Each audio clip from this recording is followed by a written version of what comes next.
out, hit the 8 gap. Skip trial with a case at. Click wild with a safe at. Rinse loud for the base at. Living down with a faith that. Diss out to a base lap. Get the crown, I'ma take that. Diddy style, I'ma take that. Movie scheme, get a rare plot. Jewelry gleam, hit the red rocks. Book a T with the dreadlocks. Moving clean when the feds watch. Moving speed while your friends rock. Too pristine, get it red hot. Full machine on the mess out. Full of steam, caught a headshot. Headshot. Headshot. Headshot. Headshot. Headshot. Headshot. Full machine on the mess out. Full of steam, caught a headshot. Headshot.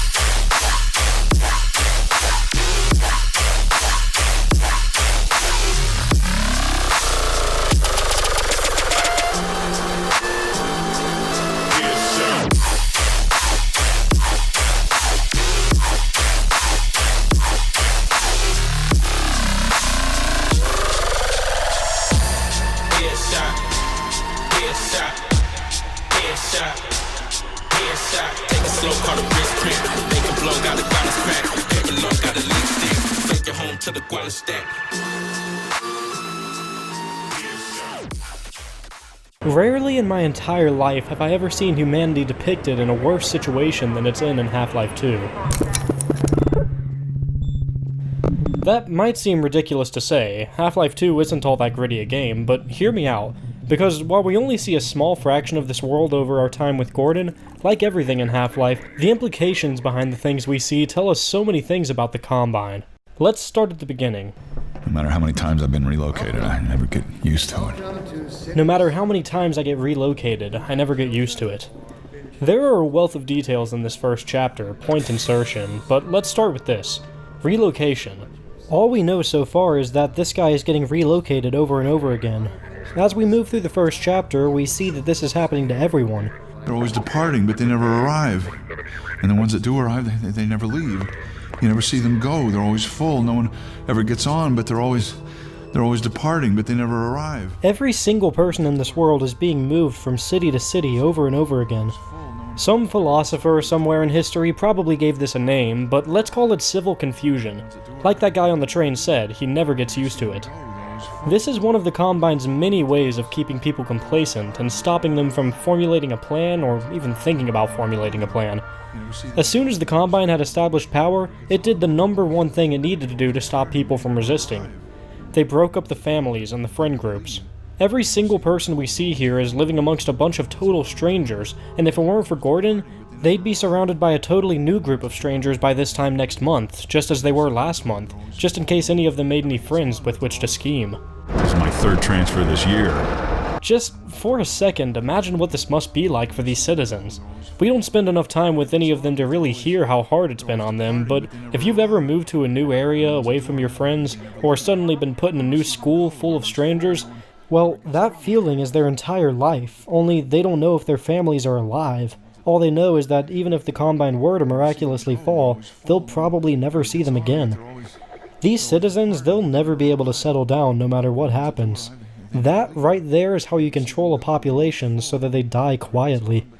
The Combine, though, they sure don't stop there. I mean, listen to what this woman says. Are you the only ones on that train? Crew on your way to parts unknown. Welcome. Overwatch stopped our train in the woods and took my husband for questioning. They said he'd be on the next train. I'm not sure when that was. They're being nice, though, letting me wait for him. This woman's significant other, through a mistake in bureaucracy, ended up on the same train as her, and so the Combine stopped the train and took him away, probably to be executed, now that he's been reminded of what he has to fight for, and odds are very good that the same will happen to her once they get around to it. This is a seriously bad situation. So how else do you promote civil confusion?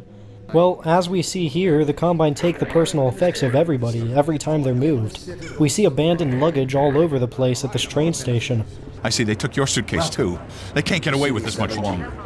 I mean, hell, when we get into the back room behind Barney's interrogation chamber, we see a huge pile of confiscated luggage to no doubt be incinerated as soon as they get around to it. You have absolutely nothing beyond what the Combine gives you. No family, no friends, no clothes, no medicine, no personal mementos, nothing. You couldn't carry a drawing that your deceased child drew you without it being ripped out of your hands and torn apart as soon as a CP unit decides to search you. Oh, and your child is deceased. The Combine set up a suppression field that stops embryonic development, not just in the cities, but everywhere on Earth. We even hear the ghostly echoes of children's laughter if we get close enough to this playground.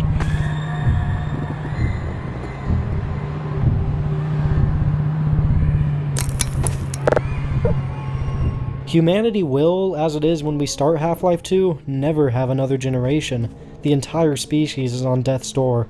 Well, if humanity is angry enough, people will plan some sort of rebellion, regardless of how little time you give them to get acquainted with their surroundings. Word will get out, and people will start to plan something, regardless of what you do. So, how do we further this control?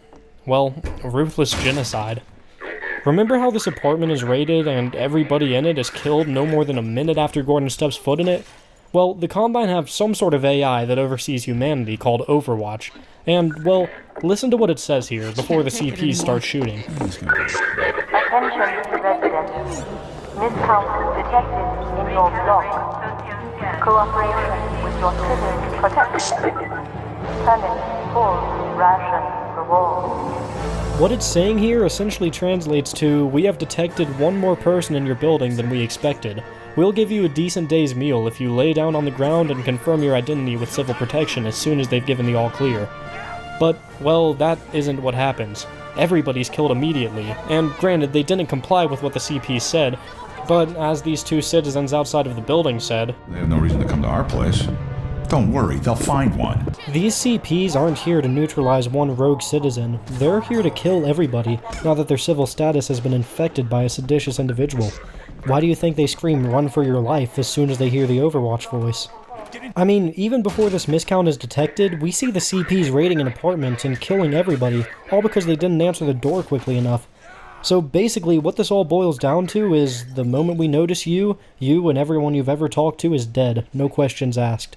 Good luck inspiring the people around you to resist under those conditions. What are we going to do? Not only that, this guy's line, Don't drink the water.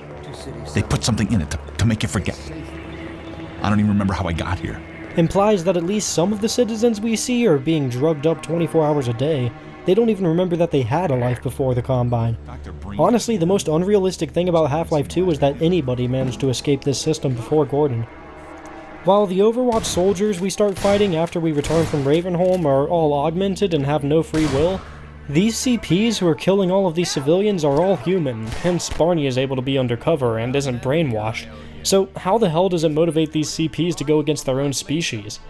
Well, like I said, in this system you have absolutely nothing except for what the Combine gives you. That makes it pretty easy to motivate people to do what you want. So what does it give the CPs? Well, first off, right in the beginning of the game, we hear a citizen at a food line say this. I don't know about you, but I'm ready to join civil protection just to get a decent meal. We don't know everything about CP coercion, but we've got a couple of other things that we do know. I'm sure a lot of you have heard this line before.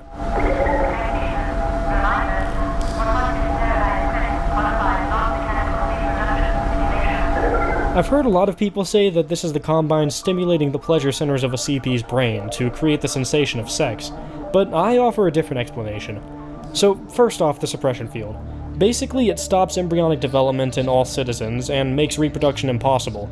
We've already touched on the implications of that, but to me, this means that the Combine would classify sex with a condom or birth control as a non-mechanical reproduction simulation.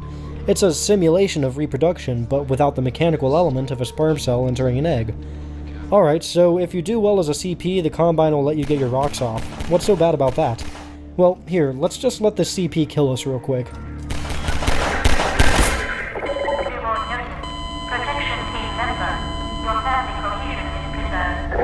Family cohesion preserved. Well, damn, that has some messed up implications. So what you're telling me is that there is a way to see your family in this world. You just have to join the CPs and help them stamp out the last slivers of human ambition. And, well, if you fail in the line of duty, then your family is executed. And before you say that this family cohesion preserved line only means that the CP gets to continue seeing their family, let's look at another line real quick. When a protection team member dies, you'll sometimes hear their squad mates say this. Engaging protection team is non-cohesive. Reinforcement teams code 3. Non-cohesive. So cohesion just means that everybody involved in a team is alive. Long story short, every CP that Gordon killed or evaded had their families executed if they had them. Damn the Combine. And wrapping around to that non-mechanical reproduction simulation thing, I guess this all boils down to one thing. If a CP is in combat with a high-value target like Gordon, they could either succeed and get to have sex with their spouse, and more importantly see their spouse, or fail and have their family executed, probably along with themselves. Well, what about the bachelors, like Barney probably is? How do we stop more of them from revolting? Easy. Malnourishment. Take a listen to this line that plays when a CP is preparing for combat. Anti-fatigue ration is now 3 milligrams. Okay, so it gives them drugs to get them fast and alert before combat. Makes sense, but this is the Combine you're talking about. It's got your life functions monitored. It knows exactly how much energy you need at any given time. It wouldn't surprise me at all if most of these CPs we see in non-confrontational situations like this one were just barely conscious, given just the amount of chemical stimulation they need to continue to shout at civilians and chase them a short distance if anything goes wrong. Remember, all that Barney did before the uprising was open a door for you and walk to Kleiner's lab. Meanwhile, when this CP is performing the loyalty check on you, his suit probably gave him a slight stim boost from the Overwatch AI just moments before. So basically, you might join the CPs for a promise of a decent meal every now and then, but once you do, the Combines start holding a gun to your family's head. You stay only slightly less malnourished than you were before, and all you have to do to get this upgrade in life is be ready to kill or injure members of your own endangered species at a moment's notice. These guys are so incredibly evil. So that's all how the Combine maintains a nice stockpile of humans to use for whatever purpose, but let's talk about what comes once the humans are dead. The transhumans, and all the other abominable chimera that the Combine manufacture. See, you might occasionally hear Overwatch reminding CPs that they can get a promotion if they opt for memory replacement. Well, that's the first step to becoming an Overwatch soldier. Now, as far as I can tell, these guys aren't a hive mind. They've just had their minds scrubbed of every emotion, memory, and skill that isn't useful in combat. They're hyper-organized. I mean, just look at some of these maneuvers they use. 2 of them fire while the other one reloads, they flush you out of cover with grenades or flank route, they advance on you when you're wounded. Shotgunners don't use all of their ammo in one bout unless they have to. Snipers will destroy your cover and use ambient explosives against you.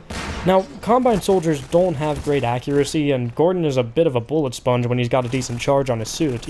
Those 2 things combined can definitely make these guys seem kinda dumb. But this AI is actually pretty damn impressive. Take a look at how well they capitalize on their advantage here and almost get me killed.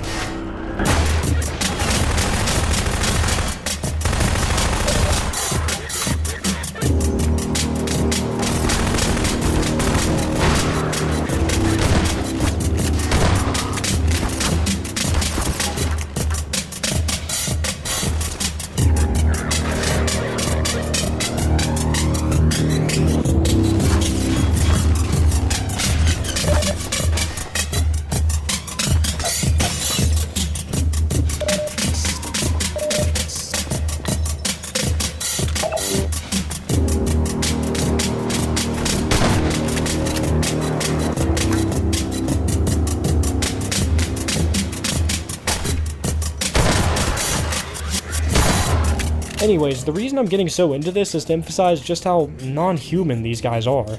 The way they audibly count down the timer on their grenades, the way they coordinate so cleanly with so little audible speech, the way that they describe killing a man as amputating them from the populace.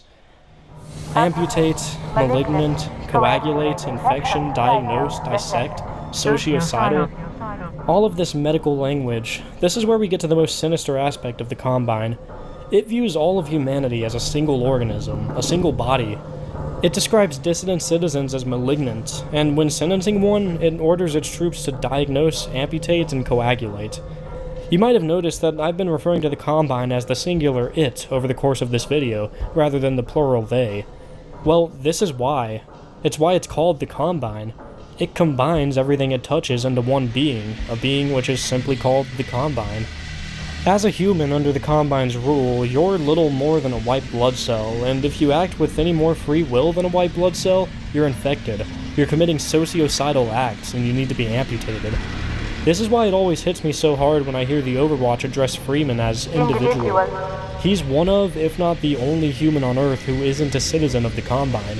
He's the only one who is, in the Combine's eye, an individual being, like itself.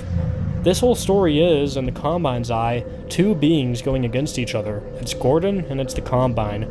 Gordon is this foreign, cancerous cell that somehow worked its way into the Combine's bloodstream, and is spreading its malignance throughout the entire body, until eventually the whole of Earth is as good as destroyed in the Combine's eyes. Earth. That's where we get to the parasitic nature of the Combine. Look at how the Combine has sort of integrated itself into human society and architecture. Every human has some sort of ID chip in their hand. Combine structures have sort of forced their way into human architecture all over the place. Restrictors burrow into the sand, smart walls shake the earth beneath them, preventing an antlion infestation, and of course, the Combine's biggest tumor of all, the Citadel. This gigantic blemish on the surface of the earth, metaphorically draining her resources through these long tendrils that spread across the city. Again, metaphorically speaking, these tendrils might as well be the ones that have drained so much of Earth's oceans. Take a look at what this is. These canals symbolize how humans once worked their way into Earth's ecosystem and integrated themselves into it. Only now, the Combine is here. The waters have been polluted and drained. Dead, useless ships are all stranded in the newly drained canal, left to rot, and all that's left is the dried-up husk of what was once a healthy body, a healthy planet, a healthy population, and a few Combine tumors dotted around the place, draining what little life this dead, empty husk of a once biologically rich planet has to offer them. That's what's so dark about the Combine.